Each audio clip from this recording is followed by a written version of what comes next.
Welcome to వీక్షణం. ఎక్కడ తగ్గాలో కాదు, ఎక్కడ నెగ్గాలో తెలుసు. మైనస్లను ప్లస్గా మార్చుకోవడమూ తెలుసు. కఠినమైన పరీక్షలను తట్టుకొని ఎదుర్కోవడం కూడా తెలుసు. జియో పాలిటిక్స్ను గిరగిరా తిప్పడం కూడా తెలుసు. ట్రంప్ అయినా జిన్పింగ్ అయినా ఎవరైనా ఆయనకు ఒకటే, పని చేయడం మాత్రమే తెలుసు. పని చేయించుకోవడం ఎలాగో కూడా తెలుసు ఆయనకు. పార్టీని సింగిల్ హ్యాండ్తో నడపడం కూడా తెలుసు. దేశాన్ని ఎలా టాప్ పొజిషన్లో ఉంచాలో ఆయనకే తెలుసు. విమర్శలను ఎలా డీల్ చేయాలో తెలుసు. 75 ఏళ్ల వయసులో ఇవన్నీ సాధ్యమా? కానీ సుసాధ్యం చేస్తున్నారు మన ప్రధాని మోదీ. ప్రపంచ దేశాధినేతలు వరుస పెట్టి వీడియో మెసేజెస్ రూపంలో మోదీకి బర్త్డే విషెస్ చెప్పారు. ఏంటి మన prime minister speciality? Happy birthday to my friend Prime Minister Modi. Australia is proud to share such a strong friendship with India. Prime Minister Modi, my good friend Narendra, I want to wish you a happy birthday. You've accomplished so much for India in your life. Kia ora, namaskar, my good friend Prime Minister Modi. Congratulations on your 75th birthday from me and all of your friends across New Zealand. Right. ఇది వివిధ దేశాల ప్రధానమంత్రుల video wishes. మన ప్రధాని Modi birthday సందర్భంగా Australia నుంచి Israel దాకా ప్రధానమంత్రులు ప్రత్యేకంగా వీడియో మెసేజ్లు రిలీజ్ చేశారు. Social media Modi birthday wishes తో హోరెత్తిపోయింది. ఇలా ప్రధానమంత్రులు ప్రత్యేకంగా మోదీ కోసం వీడియో చేసి విడుదల చేయటం అంటే మాటలు కాదు, అసాధారణ సందర్భం. భారత్కు మోదీకి ఇస్తోన్న వాల్యూ ఇది. రాష్ట్రీయ స్వయం సేవక్ సంఘ్ కార్యకర్తగా మొదలైన మోదీ ప్రయాణం, బీజేపీలో చేరటం, ఆ తరువాత గుజరాత్ సీఎం, 2014 నుంచి భారతదేశ ప్రధానిగా, ప్రపంచంలో తిరుగులేని నేతగా కొనసాగటం అంటే ఈ ప్రయాణం అసాధారణం. సెప్టెంబర్ 17 మోదీ 75వ పుట్టినరోజు. ఈ వయసులో సాధారణంగా అంతా రిటైర్మెంట్ అయి రెస్ట్ తీసుకుంటారు. కానీ మోదీ అలా కాదు.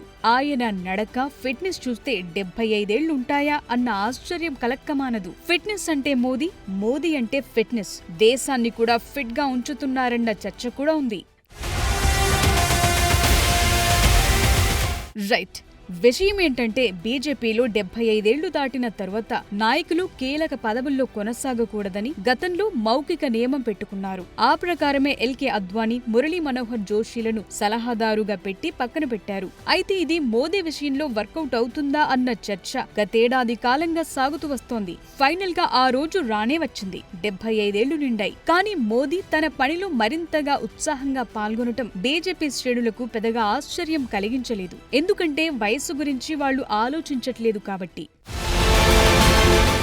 మొన్నటి ఇండిపెండెన్స్ డే స్పీచ్ లో ఆర్ఎస్ఎస్ పై మోదీ ప్రశంసలు కురిపించారు. ఇదంతా రిటైర్మెంట్ పొడిగించుకునే ప్లానే అని కాంగ్రెస్ డౌట్ పడింది. అటు సంఘ్ చీఫ్ కూడా తాను 75 ఏళ్లకే రిటైర్మెంట్ అని చెప్పలేదని మాట మార్చేశారు. సో పరిస్థితులన్నీ తనకు అనుకూలంగా మారిపోయాయి. ఫిట్ గా ఉన్నారు. దేశాన్ని నడిపించే సత్తా ఉన్నప్పుడు కొనసాగితే తప్పేంటన్నది మోదీ అభిమానుల మాట. ట్రంప్ వయసు 79 ఏళ్లు, నెతన్యాహు వయసు 75 ఏళ్లు, జిన్పింగ్, పుతిన్ వయసు 72 ఏళ్లు. సో ఏ ప్రామినెంట్ లీడర్ ను తీసుకున్నా వయసు 70 పైనే ఉంది. మోదీకే ఎందుకు వయసును ఆపాదిస్తున్నారన్న వారు ఉన్నారు.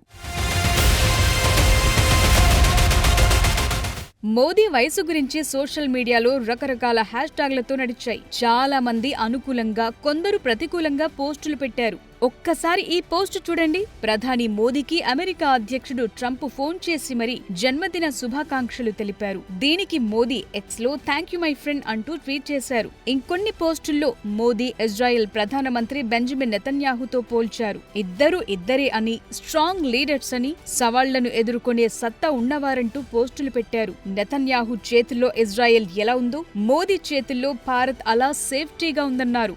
మోదీని మరో 2 టర్మ్లు కోరుకున్నవారు ఉన్నారు. కొందరైతే మై మోడ్ స్టోరీ అనే హ్యాష్ ట్యాగ్ తో మోదీ జీవితంలో ఉన్న ప్రేరణాత్మక స్టోరీలను షేర్ చేశారు. ఈ పోస్టులు మోదీ గుజరాత్ ముఖ్యమంత్రిగా, ప్రధానమంత్రిగా చేసిన సేవలను హైలైట్ చేశాయి. చాయ్ వాలా నుంచి ప్రధాని పీఠం దాకా సాగిన జర్నీని ప్రస్తావించారు. ఈ సందర్భంగా మోదీ చేపట్టిన సర్జికల్ స్ట్రైక్, వ్యాక్సిన్ మైత్రి, G20 నాయకత్వం, ఆయుష్మాన్ భారత్, జీఎస్టీ సంస్కరణలు, operation Sindoor, PM Awas Yojana, article 370, Swachh Bharat, Jan Dhan Yojana, UPI వంటి విజయాలను గుర్తు చేసుకున్నారు.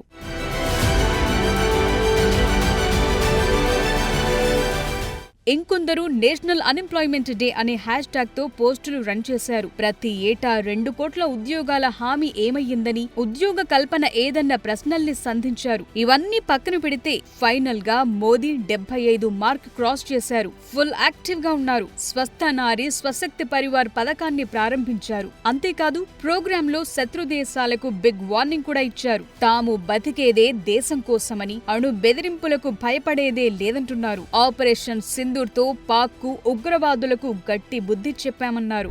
एक पाकिस्तानी आतंकी ने रो रो कर अपना हाल बताया है। साथियों, ये नया भारत है। ये किसी की परमाणु धमकियों से डरता नहीं है।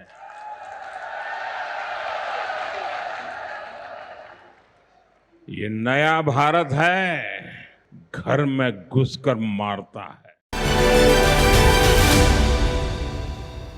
దేశ రాజకీయాలపైనే కాదు, ప్రజల మనసులపైన కూడా ముద్ర వేసిన లీడర్ మోదీ. ఒకప్పుడు కాంగ్రెస్ అంటే ఇందిరా, ఇందిరా అంటే కాంగ్రెస్, ఇప్పుడు మోదీ అంటే బీజేపీ, బీజేపీ అంటే మోదీ అన్నట్లుగా మారింది. ఎప్పుడు ఎక్కడ ఎలా వ్యవహరించాలో మోదీకి తెలిసినట్టుగా నేటి తరం రాజకీయ నేతల్లో ఎవ్వరికీ తెలీదు. మైనస్లను కూడా ప్లస్లుగా మార్చుకునే టాలెంట్ మోదీకి సొంతం. అందుకే కథ మారుస్తున్నారు, దేశాన్ని కొత్త శకం వైపు నడిపిస్తున్నారు. మాకు దేశమే ముఖ్యం, దేశం కన్నా ఏది ఎక్కువ కాదు. మోడీ నోటి నుంచి వచ్చిన ఈ ఒకే ఒక్క డైలాగ్ చాలు కోట్లాది మందిని తన వైపు తిప్పుకోవడానికి. ఆయన దేశభక్తికి తిరుగులేదని సర్వస్వం త్యాగం చేసి దేశాన్ని అగ్రరాజ్యంగా మార్చేందుకు అహర్నిశలు కృషి చేస్తుంటారని ఆయన అభిమానులు, చాలా మంది కామన్ పీపుల్ నమ్మేది. విద్వేష భావాలు రెచ్చగొడతారని, అనేక తప్పుడు నిర్ణయాలు తీసుకుంటారని, దేశాన్ని వెనక్కి నడిపిస్తారు అని వ్యతిరేకులు విమర్శిస్తుంటారు. కానీ మోడీ ముందు విమర్శలన్నీ తేలిపోతుంటాయి. అది ఆయన చరిష్మా. అందుకే ఆయనకు జనం సెల్యూట్ చేసేది. ఒకటా రెండా మోడీ విజయాలు ఎన్నో ఉన్నాయి. గత 11 ఏళ్లుగా భారతదేశ ప్రధానమంత్రిగా చెరగని ముద్ర వేశారు. దేశాన్ని మరో లెవెల్ వైపు తీసుకెళ్లే ప్రయత్నం జరుగుతుంది. బాల్యంలోని తండ్రితో పాటు ఛాయ్ అమ్మిన మోడీ 8 ఏళ్ల వయసులో సంఘ్లో చేరి 15 ఏళ్ల పాటు చాలా బాధ్యతలు చూశారు.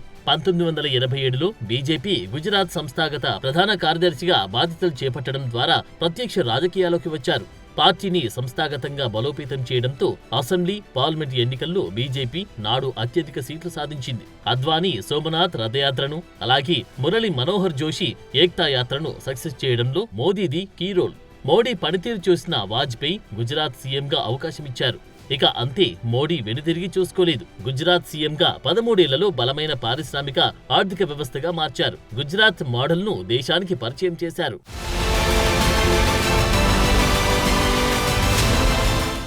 2014లో దేశమంతటా మోడీ ప్రభంజనంతో తొలిసారి బీజేపీ పూర్తిస్థాయి మెజార్టీతో అధికారంలోకి వచ్చింది. 2019, 2024 సార్వత్రిక ఎన్నికల్లోనూ విజయం సాధించిపెట్టి బీజేపీలో తనకు ప్రత్యామ్నాయం లేదని నిరూపించుకున్నారు. మోడీ హయాంలో బీజేపీ బలమైన పార్టీగా, అతిపెద్ద పార్టీగా అవతరించి సొంతంగా దాదాపు 18 రాష్ట్రాల్లో అధికారంలోకి రావడమే కాకుండా మొత్తం 21 రాష్ట్రాల్లో ఎన్డీఏ సారథ్యంలో ప్రభుత్వాలను ఏర్పాటు చేసేలా తిరుగులేని విధంగా చేశారు.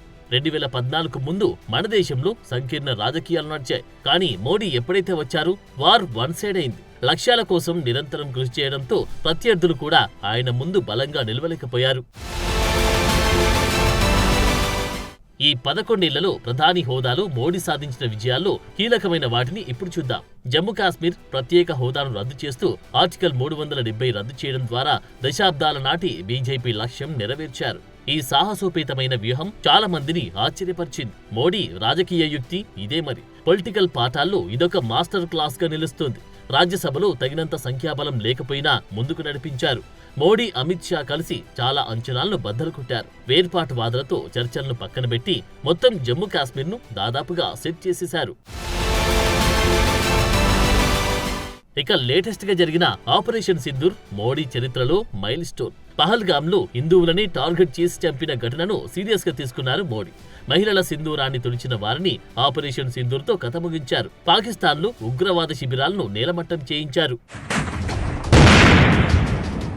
ప్రపంచమంతా కరోనాతో తల్లడిల్లుతుంటే కోవిడ్ వ్యాక్సిన్ తయారీపై వ్యూహాత్మకంగా వ్యవహరించి టీకాలను అందరికీ అందేలా చేశారు. యావరేజ్ గా 97% మందికి కనీసం ఒక డోస్, 90% మందికి 2 డోసులు ఇచ్చేలా చూసుకున్నారు. ఇది ప్రపంచంలోని అత్యుత్తమ టీకా కవరేజీల్లో ఒకటి. అటు జీఎస్టీ కౌన్సిల్ ఏర్పాటు చేయించి పన్ను సంస్కరణలు తీసుకొచ్చి ఒకే దేశం ఒకే పన్ను వ్యవస్థను సృష్టించి వ్యక్తిగత ఆదాయ పన్నులు మేలు చేసి ఇప్పుడు జీఎస్టీ 2 స్లాబులుగా మార్చి ఐటీ చట్టాన్ని సరికొత్తగా తీసుకొచ్చి ఇలా ఒక్కటేమిటి ఆర్థిక రంగంలో ఎన్నో సంస్కరణలు తీసుకొచ్చేలా చేశారు. మొండి బకాయిలను తిరిగి సాధించడంలో కీలకమయ్యారు.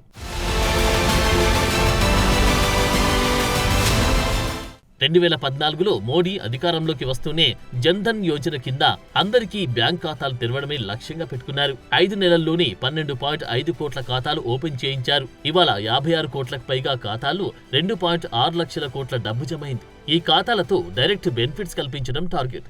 ఇక ప్రపంచంలోని అతిపెద్ద రియల్ టైం చెల్లింపు వ్యవస్థ యూపీఐని తీసుకొచ్చారు. గత ఆగస్టులో 20 బిలియన్ల నెలవారీ ట్రాన్సాక్షన్స్ యూపీఐ ద్వారానే జరిగాయంటే ఆశ్చర్యమే.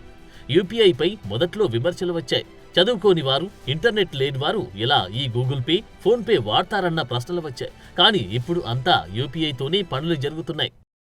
ప్రధానమంత్రి గరీబ్ కళ్యాణ్ యోజన ఆహార సబ్సిడీని ప్రపంచంలోని అతిపెద్ద ఉచిత ఆహార ధాన్య పథకంగా మార్చింది.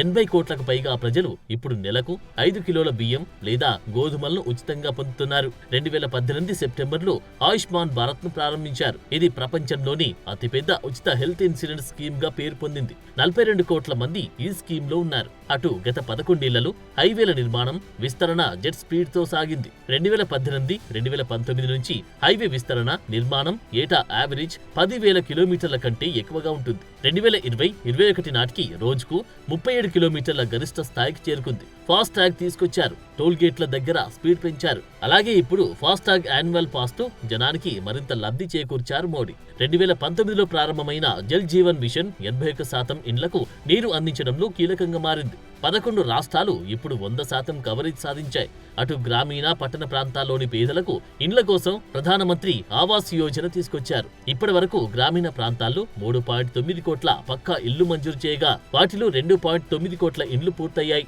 పట్టణ ప్రాంతాల్లో దాదాపు 1.2 కోట్ల ఇళ్లు మంజూరు చేయగా 94 లక్షలు పూర్తయ్యాయి.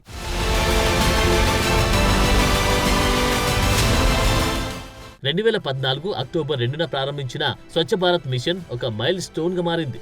బహిరంగ మల విసర్జన, చెత్తాచెదారం లేకుండా చేయడమే లక్ష్యంగా ఈ మిషన్ ప్రారంభమైంది. సక్సెస్ దిశగా నడుస్తుంది. 2024 ఫిబ్రవరిలో ప్రారంభమైన పీఎం సూర్యఘర్ ప్రపంచంలోని అతిపెద్ద దేశీయ రూఫ్ టాప్ సోలార్ ఇనిషియేటివ్ గా నిలిచింది. దాదాపు 20 లక్షల ఇళ్లపై రూఫ్ టాప్ సోలార్ ప్యానెళ్ల ఏర్పాటు దిశగా కదిలారు. 2026 మార్చి నాటికి 40 లక్షల ఇళ్లకు చేరుకోవాలని లక్ష్యంగా పెట్టుకున్నారు. మరోవైపు బీపీఎల్ కుటుంబాల మహిళలకు ఉచిత ఎల్పీజీ కనెక్షన్లను అందించాలని ప్రధాని మోదీ ఉజ్వల యోజన పథకాన్ని తీసుకొచ్చారు. 2025 జూన్ నాటికి మొత్తం 33 కోట్ల మంది ఎల్పీజీ కస్టమర్లలో 10.3 కోట్లకు పైగా లబ్ధిదారులు పీఎంయూవై పథకం కిందే ఉన్నారు. సో 11 ఏళ్లలో దేశాన్ని మార్పు దిశగా మోడీ నడిపించారు. అంతేకాదు అంతర్జాతీయంగా భారత్ ఖ్యాతిని పెంచారు. ఒక విజన్తో ముందడుగు వేస్తున్నారు.